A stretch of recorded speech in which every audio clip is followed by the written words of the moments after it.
distinguished fellow panelists, sisters and brothers, my dear students, Namaskar and good morning.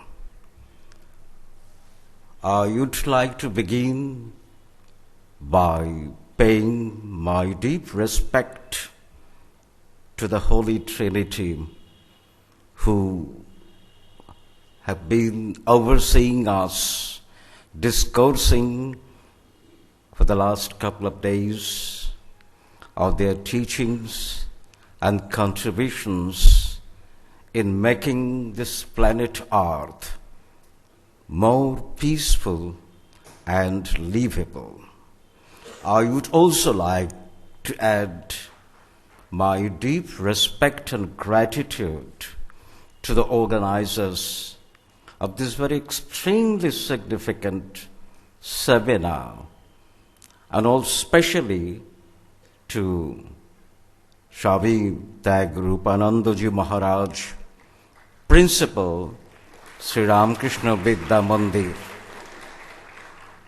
But I would like to begin with a specific disclaimer. And that is, I am the most ignorant and illiterate person to be invited here and also to share my humble ideas in this gathering of extraordinarily endowed devotees as well as scholars. And so I think my presentation would be the humblest one. Be that as it may, this is my humble homage to the Holy Trinity. The essence of Sri Ramakrishna's beliefs and preachings was similar to that of Islam.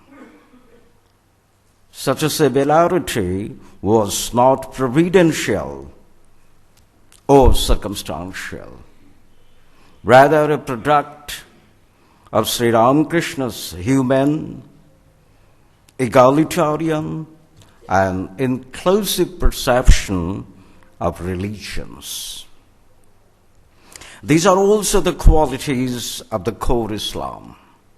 Essentially, all the religions, rebuilt or otherwise, carry a common message.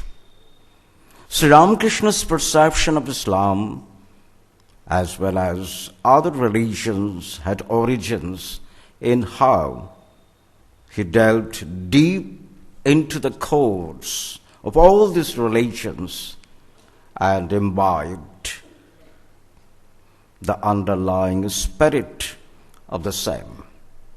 Thus, his religious philosophy was anchored in a deductive, not inductive context. Perhaps, unlike any other religious personality throughout history, he was the one to practice himself some religions, at least for some time, before emerging with perceptions or convictions vis-a-vis these religions. This way of comprehending religion, other than his own, was for him without any alternative, as he was not literate enough to go for a fastidious reading of religious texts. He had, however, the right and endowed mind to understand the core message of every faith, and in which capacity he was found to have excelled than anyone else. Such an exercise left him with conviction in the essential commonality of messages of all religions, and also the core of his preachings, Jato Mat, Tato Path, so many paths as there are views. To him, religions are different paths to reach a common destination. This was thus Sri Ramakrishna's recipe for religious pluralism. Again, something not divergent from the spirit of the core Islam. Well, a juxtaposition of Sri Ramakrishna's ideas and essentials of Islam is attempted in this discussion. This is extremely exploratory. The discussion opens with a brief resume on the meaning and inclusive spirit of Islam. The section following sheds light on Sri Ramakrishna's encounter with Islam and its fallout on his religious psyche. The third section compares and contextualizes both these perspectives on religion. This section also highlights the essence of Sri Ramakrishna's religious philosophy. The final section puts together some relevant concluding observations. Section 1. Original Islam and Muslims today.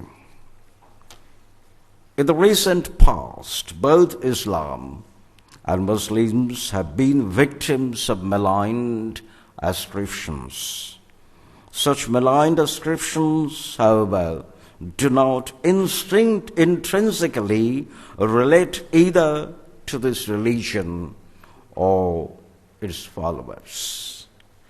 While the original Islam is certainly not what it is made out by its errant followers, the Muslims supposedly steadfast in sticking to their pristine faith cannot claim to have done enough to rid either their religion or themselves of such maligned ascriptions. As it is, I'd like to interrupt here and interpose another reference to a work like this, which rather confounds the present scenario vis-a-vis Islam and Muslims. For example, M.J. Akbar's The Islamic History. This entire book is based on a wrong interpretation of a hadith, and it does fit the Western paranoia about the so-called extremist Islam. As it is, some Islamists and their outfits have spawned intolerance and terror in the name of Islam. They are also reported, as well as found, to have put in place their own distorted construct of intolerant, extremist, and exclusivist Islam. Neither such Muslims nor their brand of Islam represent Islam and Muslims per se. Islam, in its spirit and content, is inclusive, tolerant, and universal. In fact, Islam, like all other religions, is not purported to be the religion of a specific community, and its major source book, the Holy Quran, for Muslims only. The language and terminologies of the Holy Quran are universal and egalitarian in content and message. Very rarely you would find the word Muslim or Islam in the Holy Quran, but mostly Allah addresses the denizens of this earth as Ya Ayyuhan Nasu, O mankind. For instance, when Allah is also described as Rabbul Alameen, Arabic phrase, the meaning, Lord of the universe, should not be lost on Muslims or followers of any religion.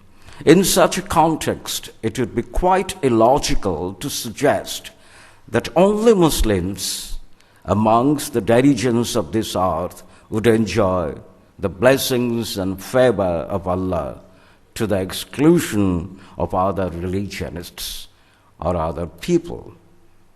Moreover, it may be noted that the Prophet of Islam, peace be upon him, is described with a universal appeal. Again, an Arabic phraseology, uswatun hasana, meaning the ideal for the whole world, as is stated in the words of Allah, quote, "We sent thee not save as mercy for all peoples," Surah Al-Anbiya, number 21, verse 107. Moreover, the Prophet is reported to have made the categorical statement that, quote, "I have been sent as a guiding mercy," unquote. And the Holy Quran considers the whole humanity as Ashraful Makhlukat, meaning best of all creations, and humans Khalifatullah, meaning vicegerents of Allah on the earth. It is therefore important to take note of the fact that the whole humanity is designated as either Ashraful Makhlukat or Khalifatullah, and not only Muslims. Another pertinent point to be made in such a context is that Islam is the generic name of a religion that had long been in evolution, and by the time of Muhammad, peace be upon him, the process of evolution had been declared by Allah complete. As Allah pronounced, quote, "This day I have perfected your religion, for you completed my favor upon you, and have chosen for Islam as your religion." Surah Al-Ma'idah, number 5, verse 3. And, quote, "The religion before Allah is Islam," unquote. Surah Al-Imran, number 3, verse 19. But I emphasize, Islam implies here a generic terminology for religion, not surely a specific religion. This is where Muslims do err, and because they do not understand the underlying meaning of the Quranic message. Most of them, because Arabic is a very difficult language. Each and every word carries minimum 17 meanings, upward 36 or 7. So you need to be a very outstanding Arabic scholar to get into the heart of the meaning and of the messages of the Holy Quran. Such inclusiveness and egalitarianism of Islam is corroborated by some of the Quranic verses and hadiths, that is traditions, prophetic traditions. Some of the Quranic verses are, as I quote, "We sent not a messenger except to teach in the language of his own people in order to make things clear to them." Surah Ibrahim, verse 14, number 14, verse 4. And the same comment is also made in another surah, that is Surah Fatir. And taken together and interpreted rightly, both these verses give us the message that each and every community living in this world and who had also lived in the past received an apostle from the Supreme Being. So no community in the world is without a God's messenger. So we would have to believe in every religion and every messenger. And there are also specific verses in the Quran to this effect. Again, quote, "Mankind is of one nation, kanannasu ummatan wahidat." Surah Baqarah, number 2, verse 213. Quote, "O humanity, we created you from a single of a male and female, and made you into nations and tribes, that you may know each other, not that you may despise each other." Surah Hujurat, number 19, verse 13.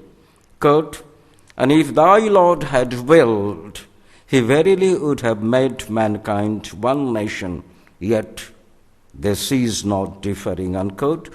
Surah Hud, number 11, verse 118. And, quote, and were it not that Allah checks the people, some by means of others, there would have been demolished, very significant, monasteries, churches, synagogues, and mosques in which the name of Allah is much mentioned. Again, Allah, in Islamic parlance, is a generic term. Allah means the Supreme Being. Even the Quran contains 99 names of Allah. Surah Hajj, number 22, verse 40. Moreover, by way of illustrating the how the illustrious companions of the Prophet felt or acted vis-a-vis other faiths, a reference may be made to an example set by Hazrat Ali rahmatullahi alayhi, the fourth Caliph or Caliph.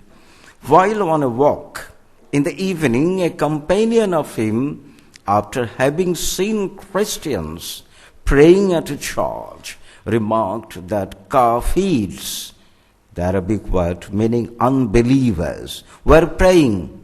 Visibly annoyed, Hazrat Ali rahmatullahi alayhi remonstrated, quote, do not call those who pray kafirs. Praying people cannot be unbelievers, whichever religion he or she might belong to. This is the implication of this statement by Hazrat Ali. This incident may appear to be a poser to those obscurantist and fanatic Muslims who are often found to call people of other faiths kafirs. We frequently hear our hujurs, the Maulanas, calling people belonging to other religions kafirs, especially during the Friday prayer khutbahs, the sermons. It may also be inferred that Islam recognizes all the praying people, religionists, even if there are obvious ritualistic differences in how they pray. It is also to be noted that all prayers by all religionists are directed towards one Supreme Being, even if he is addressed differently in different languages, as I was referring to a little while ago. As per the Holy Quran, all the languages of the world are the creations of Allah. God, Bhagavan, Ishwar, Parameshwar, whichever name we call him by. Allah says in the Quran, he, quote, he has taught him, that's the human being, speech and eloquence, unquote. Surah Ar-Rahman, number 55, verse 4. That means we have at present in the world 6,900 existing languages. All the languages have one common origin. And that's all the languages are from the Supreme Being. In such a context, Muslims are exhorted for a benign and peaceful interfaith relationship vis-a-vis the followers of other religions. For example, it is revealed, quote, Allah doesn't forbid you respecting those who have not made war against you on account of your religion, and have not driven you forth from your homes, that you show them kindness and deal with them justly. Surely Allah loves the doers of justice. Allah only forbids you respecting those who have made war upon you on account of your religion, forth and also driven forth from your homes, and backed up others in your expulsion, that you make friends and ally with them, and whoever makes friends with them, these are wrongdoers. Surah Mumtahina, number 60, verses 8 and 9. how much and how far Islam emphasizes an inclusive and universal outlook on the part of its followers is manifested in its insistence on ta'aruf, an Arabic word, meaning knowing each other and others. Ta'aruf originates from the root word arf, which appears in the Quranic verse Huzurat, number 49, verse 13. Ta'aruf in Islam is a necessity, which is raised to being a binding rule, but that Muslims in general do not follow such a principle is evident from the statement of an Islamic scholar. I quote, "The need for ta'aruf is deep-rooted, and what is happening is nothing but deviations of the original rules of human relations down the road of history," unquote. In fact, the need to know others and the urge for the same is integral to human psyche. And Islam has simply raised this to the plane of a principle entwined with faith. Considered more comprehensively, ta'aruf appears to be a philosophical rationale of divine prescription for humanity to reach out to others by every possible means and create an order based on mutuality, not conflict, of interests and peaceful coexistence.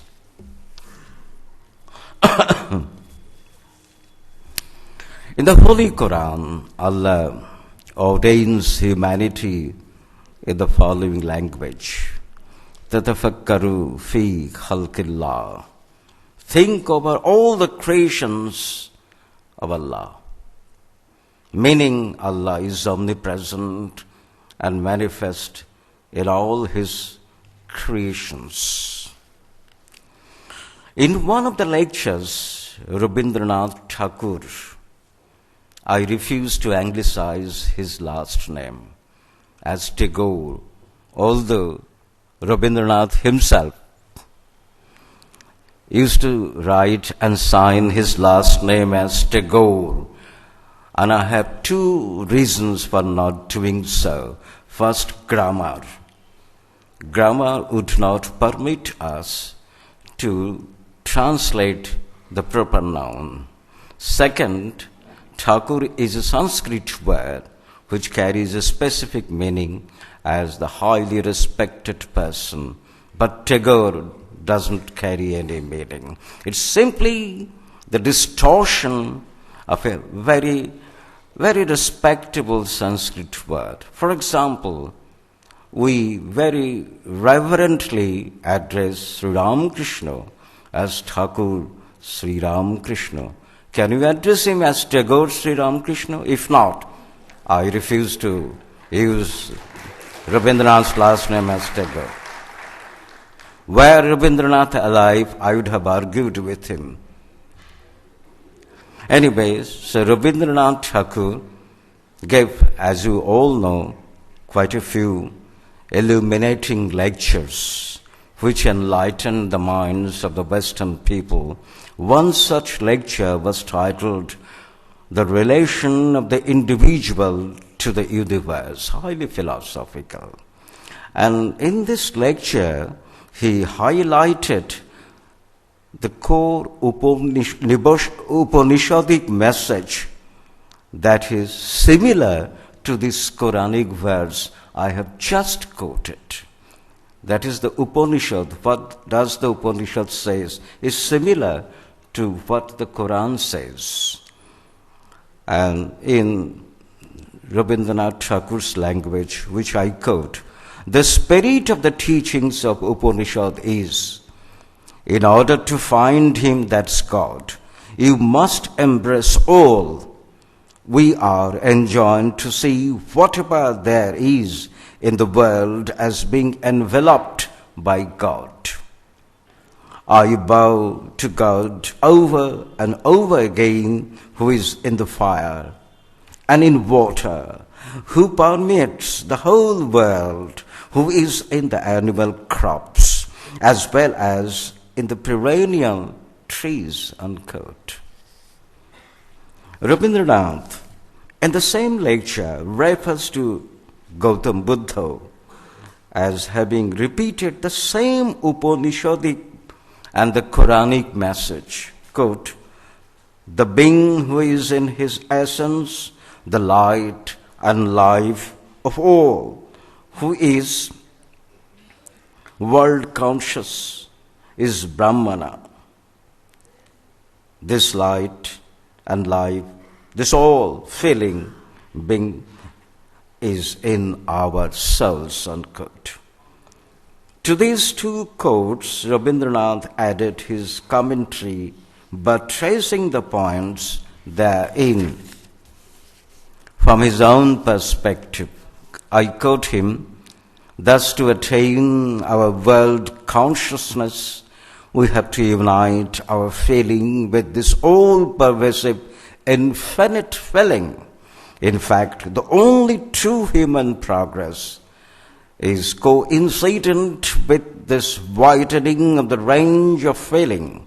All our poetry, philosophy, science, art, and religion are serving to extend the scope of our consciousness towards higher and higher spheres, unquote.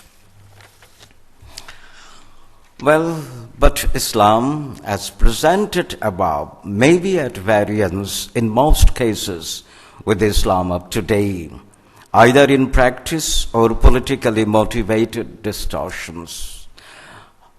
How distortions occur as may be exampled by what I referred to a few minutes back, a very seminal work by M.J. Akbar, an icon journalist, but he has totally distorted Islam and Islamic history. And there are many such instances. Well, consequently, a conscientious observer of Islam and its followers may discover a distance between the two. Of course, this may be the case vis-a-vis any practicing faith in the contemporary world. In fact, Islam and Muslim may be apparently synonyms, but history and heritage of both prove that they may, in most cases, be antonyms. And this is because of the difference between the faith and its practice by followers. Well, now I switch to my second section titled Sri Ramakrishna and Islam. Islam in origin and pristine practice as a faith, as presented in this discussion, certainly chime with the underlying message of Sri Ramakrishna's religious philosophy. In both cases, there are common elements of pluralism and universality of religions. Both also emphasize concord, not discord, when it comes to faiths and their practices by followers, who apparently divide as belonging to many faiths, but essentially unite on codes. A person's outlook depends on his personality type and psychological makeup. So an analysis of his ideas and activities is to be certainly based on the kind of person he is. And in fact, what I am suggesting here is the psychoanalysis of Thakur Sri Ramakrishna. We have a fine testimony of Sri Ramakrishna's personality from no less an authority than Max Muller, who writes, quote, he was a wonderful mixture of God and man. In his ordinary state, he would talk of himself as servant of all men and women. He looked upon them all as God. He himself would never be addressed as guru or teacher. Never would he claim for himself any high position. He would touch the ground reverently where his disciples had trodden, But every now and then, strange fits of God consciousness came upon him. Unquote. It was no wonder that such a God-spirited person would put himself in the service of God and all his creations, including religions. In 1866, Gobind Roy, a Hindu guru who practiced Sufism, initiated Sri Ramakrishna into Islam.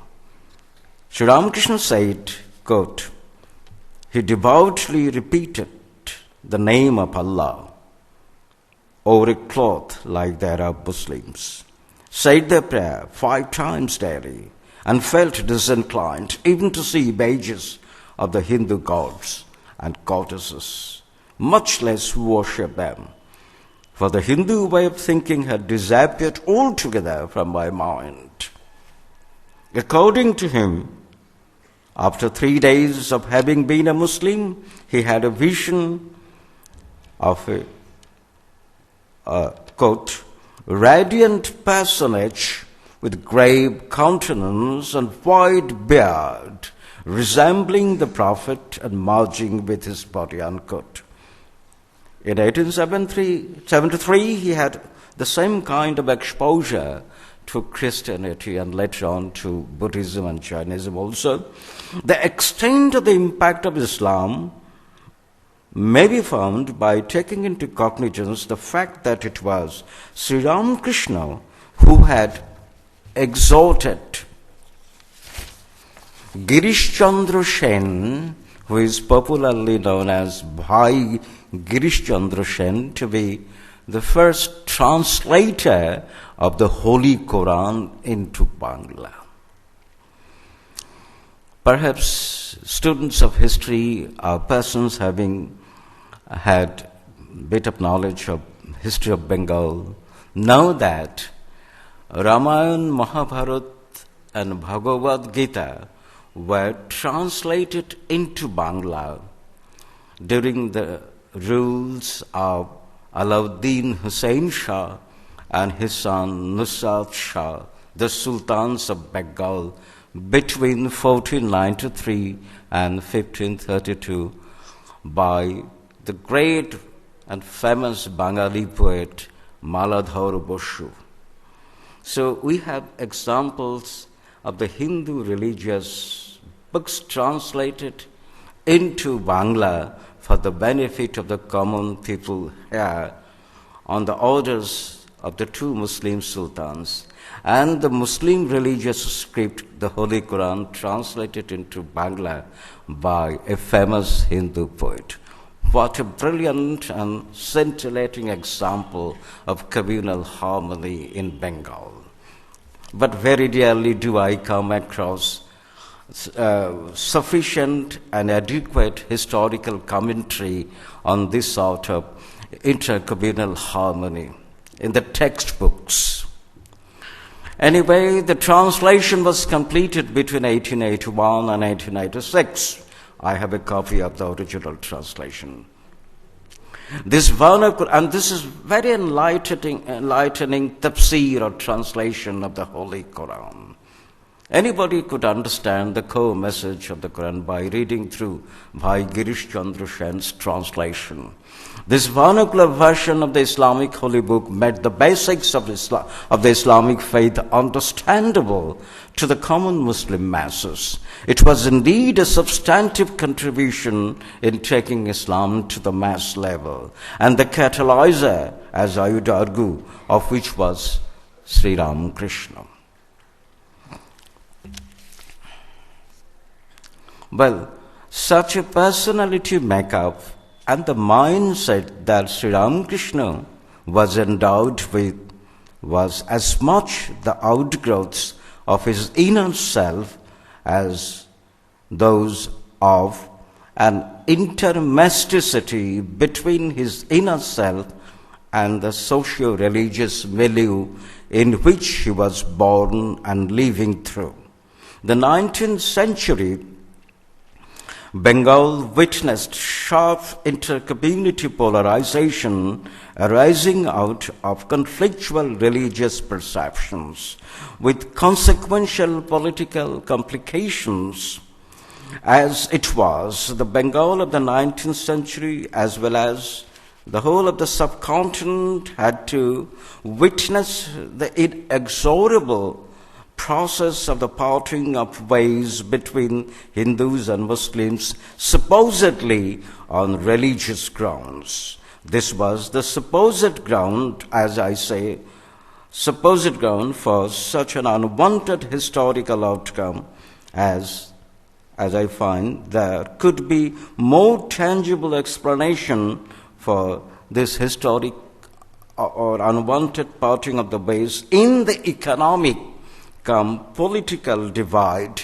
between Hindus and Muslims, which was created in the background of an exploitative colonial domination. I refuse to agree to the theory and thesis that in 1947 decolonization became inevitable in the context of the religious divide between Hindus and Muslims. There are plenty of books written by both Hindu historians and Muslim historians, but I have challenged that in one of my articles, which was published in 2005 in the Indian Journal of Secularism, edited by Dr. Asghar Ali, engineer, wherein I argued that the developmental gap and divide between Hindus and Muslims created by historical factors in colonial India was mainly responsible for the divide of 1947. So we have to reread the historiography and rewrite the history of the 1947 decolonization. But as it was, Sri Ramakrishna appeared to have concerned himself with the supposed religious ground of Hindu-Muslim dissension and sought solution to which by addressing the cores of all religion which rule out, as he found, any such conflictual inter-religious milieu. The Sri Ramakrishna came up with a time-specific as well as time-transcending solution not only for his homeland but also for the world across. He was indeed a trailblazer in preaching the way he did, in thinking and preaching the way he did.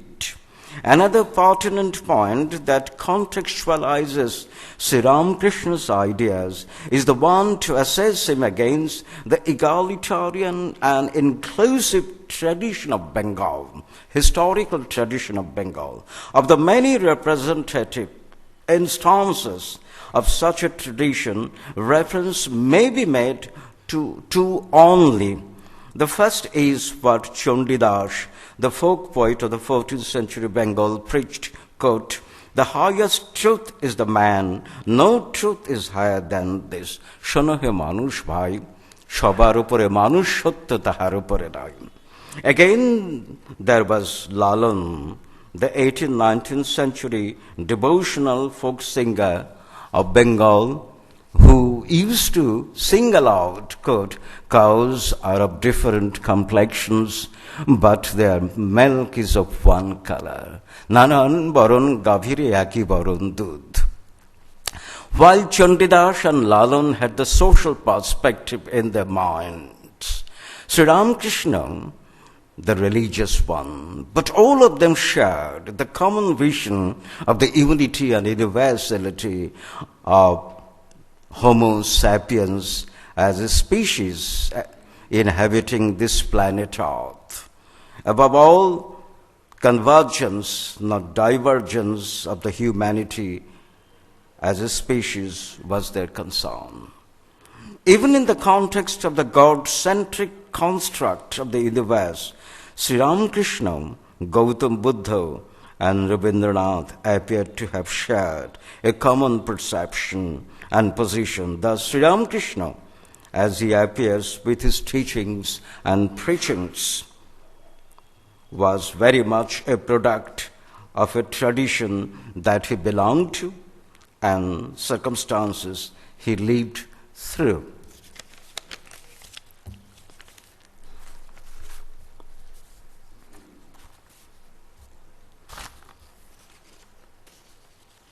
Well, third section.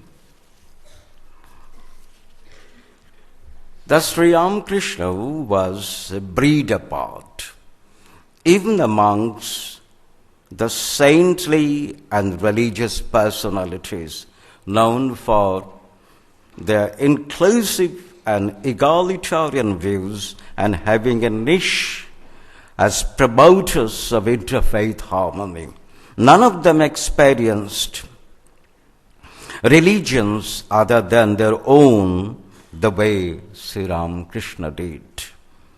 Although a theoretician of religious pluralism and interfaith harmony, Sri Ramakrishna deduced his theories from personal exposures to religious variations.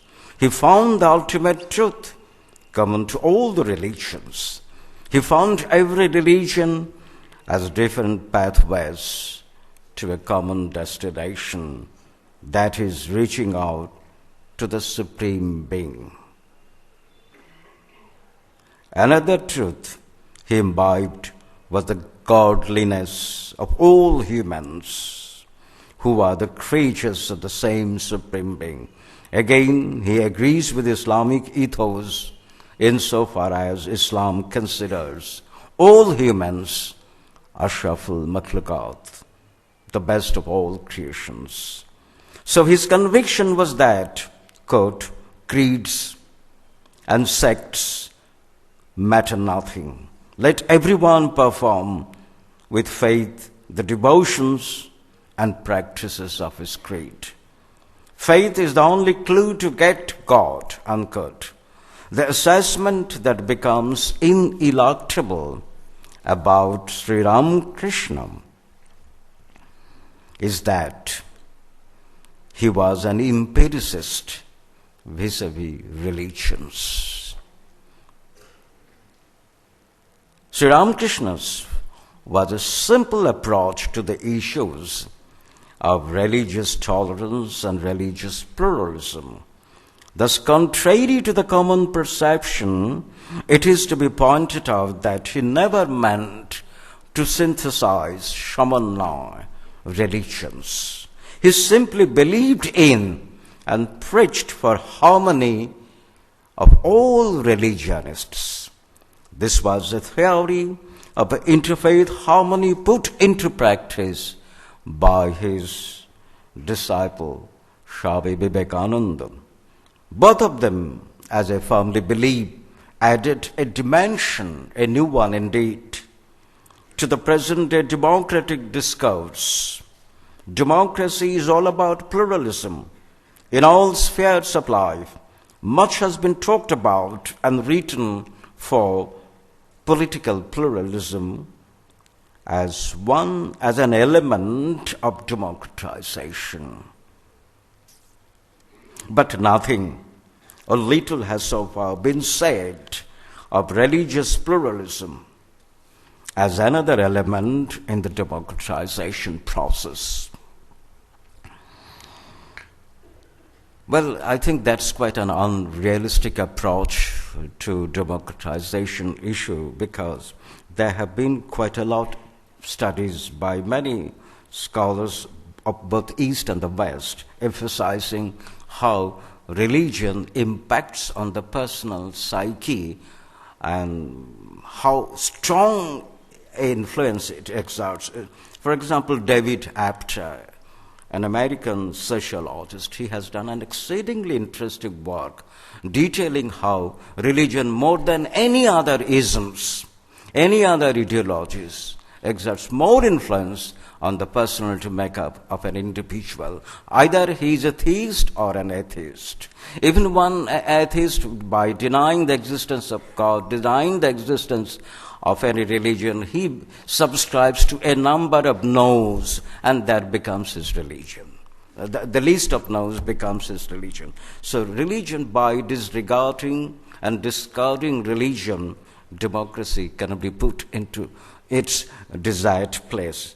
So that's where I see Sri Ramakrishna and Swami Vivekananda come in. But Sri Ramakrishna and Swami Vivekananda did provide the recipe for religious pluralism by highlighting, as we keep on harping as a mantra, Jato Mat Tato Pad.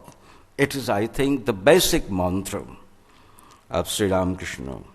To say that this was only a recipe for religious harmony would be, as I believe, doing an inadequate justice to these two proponents of extraordinary perception and foresightedness bearing on the issues and problems of the contemporary world. Sri Ramakrishna concentrated on and addressed the religious roots of human conflicts and sought elimination of which through his empirically tested and deduced truth common to all religions. Well, I now would like to share my concluding observations. Islam today, in most cases, may appear to be at variance with the ideas of Sri Ramakrishna, but pristine Islam, to which he had exposure, is not. Both the pristine Islam and ideas of Sri Ramakrishna are relevant in overcoming the conflicts that keep the world disturbed and destabilized, at least religiously. Both provide perfect recipe for conflict resolution from a religious perspective. I think the teachings and preachings of Sri Ramakrishna, as collected in his Katha Amrita, could very well be looked into and researched on from the perspective of conflict resolution. As you know, international relations do have a very rich field of investigation under the title Peace and Conflict.